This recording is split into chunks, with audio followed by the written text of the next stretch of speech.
محترم سامعین و ناظرین حضرات، السلام علیکم ورحمۃ اللہ وبرکاتہ۔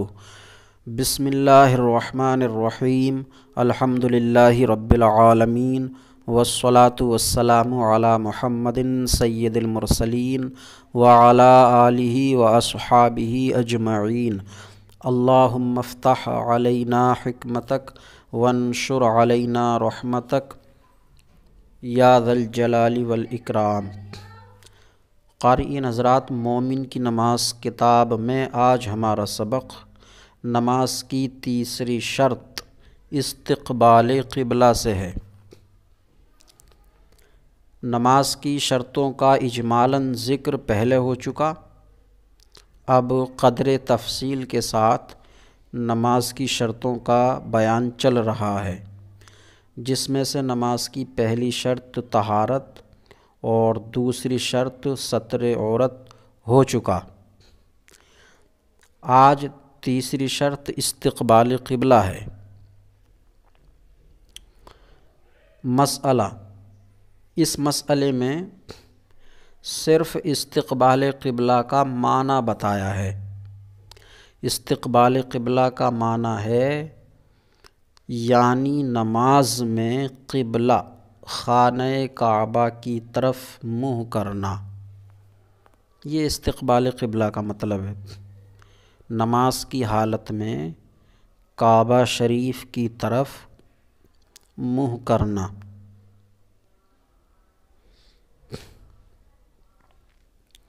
مسئلہ،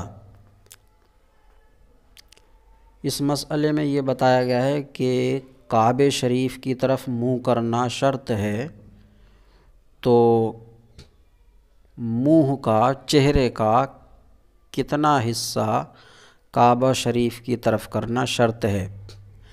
کیا مکمل چہرہ کعبہ شریف کی طرف ہونا چاہیے یا چہرے کا کوئی ایک حصہ کعبے کی سمت میں ہو جائے اور باقی خارج ہو تو کافی ہے؟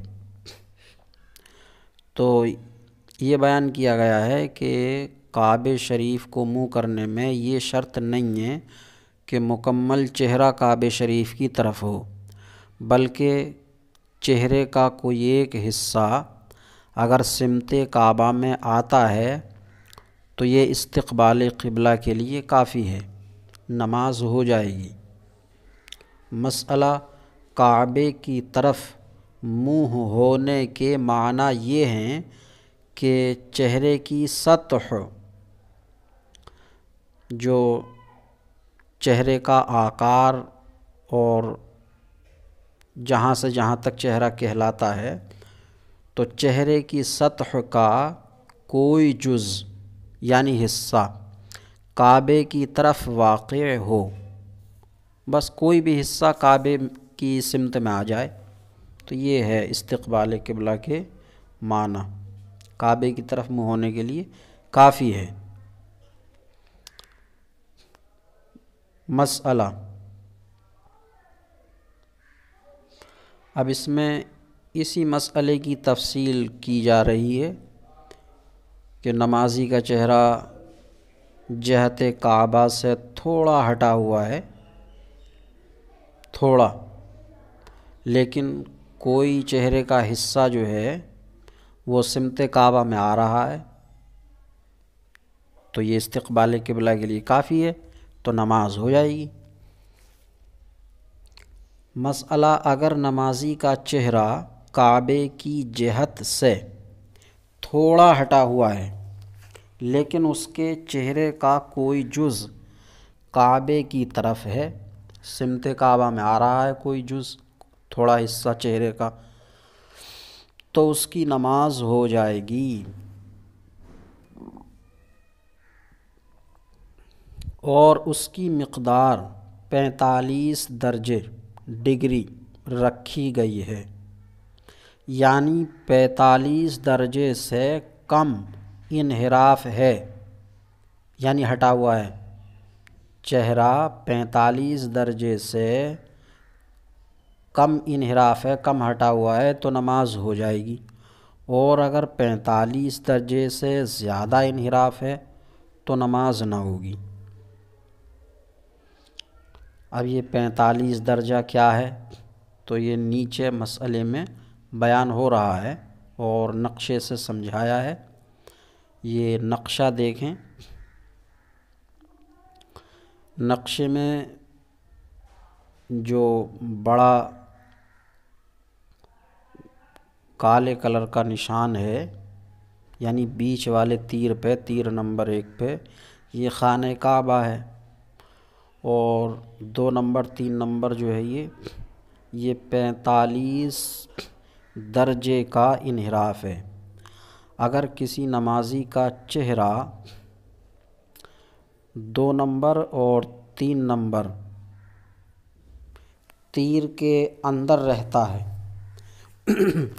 تو یہ اس کا انحراف جو ہے 45 درجے سے کم کہلائے گا، اور اگر 3 نمبر 2 نمبر سے باہر ہو جاتا ہے تو پھر یہ 45 درجے سے زیادہ ہو جائے گا اور اس کی نماز نہیں ہوگی۔ 2 نمبر 3 نمبر تیر کے اندر رہتا ہے تو یہ 45 درجے سے کم ہے اور نماز ہو جائے گی۔ مسئلہ خانہ کعبہ سے 45 درجے سے کم انحراف کی صورت میں نماز ہو جائے گی۔ اس کو آسانی سے سمجھنے کے لیے قریب میں دیے گئے نقشے کو ملاحظہ فرمائیں۔ اگر نمازی کا چہرہ تیر نمبر 1 کی سمت میں ہے، تیر نمبر 1 یہ بالکل خانہ کعبہ کے سیدھ میں ہے، تو تیر نمبر 1 کی سمت میں ہے تو عین خانہ کعبہ کی طرف اس کا منہ ہے۔ اس صورت میں تو نماز ہونے میں کسی طریقے کا کوئی شبہ ہی نہیں ہے، نماز ہوگی، کیونکہ مکمل چہرہ خانہ کعبہ کی طرف ہے، اور دائیں تیر نمبر 2 اور بائیں تیر نمبر 3 کی طرف جھکے تو جب تک تیر نمبر 2 اور 3 کے درمیان ہے، درمیان ہے، جہت کعبہ میں ہے، اور جب تیر نمبر 2 اور 3 سے بڑھ گیا اور گھوم گیا تو جہت کعبہ سے نکل گیا اور اس کی نماز نہ ہوگی۔ 45 درجے سے نکل جائے گا تو پھر اس کی نماز نہیں ہوگی۔ مسئلہ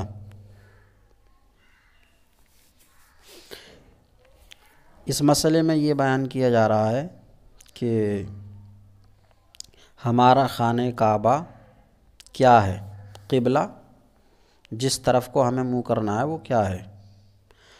تو مسئلہ ہمارا قبلہ خانہ کعبہ ہے جو مکہ معظمہ میں واقع ہے، جس کو حاجی لوگ طواف کرتے ہیں۔ خانہ کعبہ کے قبلہ ہونے سے مراد صرف بنائے عمارت کا نام نہیں، جو بلڈنگ ہے کعبہ کی، خانہ کعبہ کی، تو وہ بلڈنگ نہیں ہے، بلکہ وہ فضا ہے جو اس بنا کی محاذات میں ساتوں زمین سے عرش تک قبلہ ہی ہے۔ تو کعبہ کو منہ کرنے میں یہ نہیں ہے کہ اگر کعبہ شریف کی جو عمارت ہے تو اس عمارت کی اونچائی سے اگر کوئی نماز پڑھتا ہے تو اس کی سمت، اس کا رخ کعبہ کے اوپر نکل جائے گا۔ جو کعبہ کی بلڈنگ عمارت ہے، تو نماز میں کعبہ کو منہ کرنے سے مراد یہ نہیں ہے کہ اس عمارت اور بلڈنگ کی طرف منہ کرے، بلکہ اس بلڈنگ عمارت سے اگر نیچے میں ہے تو بھی اس فضا، اس سمت کی طرف منہ کرے، اور اگر اونچا ہے تب بھی۔ مطلب وہ عمارت اور بلڈنگ جس فضا میں بھی ہے اسی فضا کی طرف منہ کرے۔ اگر نیچے ہے تو نیچے ہونے سے کوئی فرق نہیں، اوپر ہے تو اوپر ہونے سے کوئی فرق نہیں۔ بہرحال اس عمارت کی فضا میں ساتوں زمین سے نیچے سے لے کر اور اوپر والی زمین تک اور اوپر ساتوں آسمان تک اس عمارت کے نیچے اور اوپر جو بھی فضا ہے وہ سب خانہ کعبہ میں ہے۔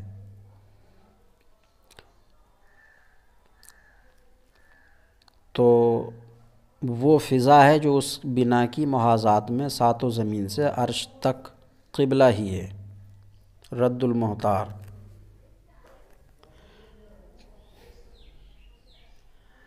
مسئلہ، اب اسی مسئلے کی تفصیل ہے کہ کوئی گہرائی میں ہے یا اونچائی میں ہے تو نماز ہو جائے گی۔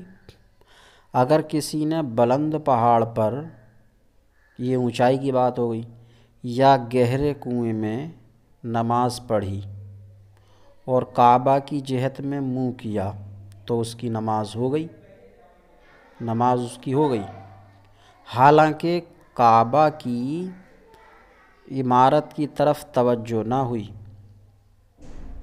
جو عمارت ہے، خانہ کعبہ کی جو عمارت بلڈنگ ہے، اس کی طرف منہ نہ ہوا کیونکہ نیچے آ گیا وہ یا اوپر پہنچ گیا۔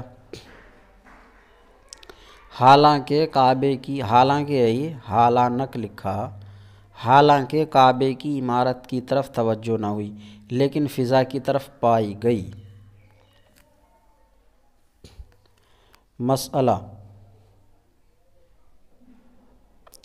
اب اس مسئلے میں یہ بیان کیا گیا ہے کہ اگر کوئی شخص ایسی جگہ پہنچ گیا جہاں اسے قبلے کی پہچان نہیں ہو پا رہی کدھر ہے، اب وہاں نہ کوئی مسلمان ہے جو اسے قبلے کا پتہ بتا دے، نہ کوئی مسجد نظر آ رہی جو مسجد کا رخ دیکھ کر وہ پہچان کر لے کہ کعبہ اس سمت ہے، کیونکہ مسجدوں کا رخ جو ہے وہ کعبے ہی کو ہوتا ہے۔ اچھا، کعبے کی شناخت پہچان جو ہے وہ چاند سورج سے بھی ہو جاتی ہے، تو چاند سورج بھی نکلے ہوئے نہیں ہیں، مثلا بادل ہے، تو ایسی صورت میں وہ کیا کرے گا؟ کعبہ شریف کا اسے پتہ نہیں، کوئی بتانے والا بھی نہیں ہے، اور بھی کوئی ایسا راستہ طریقہ اس کے سامنے نہیں ہے جس سے کہ وہ پہچان سکے۔ تو ایسے میں اس کے لیے حکم ہے کہ وہ سوچے، اپنے ذہن کو دوڑائے، غور و فکر کرے کہ کعبہ کدھر ہو سکتا ہے۔ تو جدھر بھی اس کا دل جمے، ذہن فیصلہ کرے کہ کعبہ ادھر ہے تو اسی طرف نماز پڑھ لے، اسی طرف نماز پڑھ لے، اس کے لیے وہی قبلہ ہے۔ اب اگر نماز پڑھ لی، بعد کو پتہ ہوا کہ غلط نماز پڑھی، کعبہ اور طرف تھا، تو اس کی نماز ہو گئی، اب اسے دوبارہ پڑھنے کی ضرورت نہیں ہے۔ تو مسئلہ، اگر کوئی شخص ایسی جگہ پر ہے کہ قبلے کی شناخت نہ ہو، شناخت کا معنی پہچان، قبلے کی پہچان نہ ہو، نہ وہاں کوئی ایسا مسلمان ہے جو اسے قبلے کی جہت بتا دے، نہ وہاں مسجدیں محرابیں ہیں، نہ چاند سورج ستارے نکلے ہوں، یا نکلے ہوں مگر اس کو اتنا علم نہیں کہ ان سے معلوم کر سکے کہ کعبہ جو ہے چاند سورج سے کس سمت میں ہوتا ہے، اتنا اسے علم نہیں، تو ایسے شخص کے لیے حکم ہے کہ تحری کرے۔ تحری، تحری لفظ ہے، تا زبر تا، ہا را زبر ہر، تحر، اور را یا زیر ری، تحری، تحری کرے۔ تحری کا معنی کیا ہے وہ خود کتاب میں بتایا ہے، یعنی سوچے، تحری کرے یعنی سوچے، تو تحری کا معنی غور و فکر کرنا، سوچنا، تو تحری کرے یعنی سوچے، اور جدھر قبلہ ہونے پر دل جمے، جدھر قبلہ ہونے پر دل جمے ادھر ہی منہ کر کے نماز پڑھے۔ جدھر دل جمع ذہن نے فیصلہ کیا کہ کعبہ ادھر ہے تو ادھر ہی منہ کر کے نماز پڑھے، اس کے حق میں وہی قبلہ ہے۔ اور اگر اس نے غلط نماز پڑھ لی، بعد کو پتہ ہوا، تو نماز اس کی ہو گئی، دوبارہ پڑھنے کی ضرورت نہیں ہے۔ اور اگر نماز میں ہی پتہ لگا کہ غلط پڑھ رہا تو گھوم جائے۔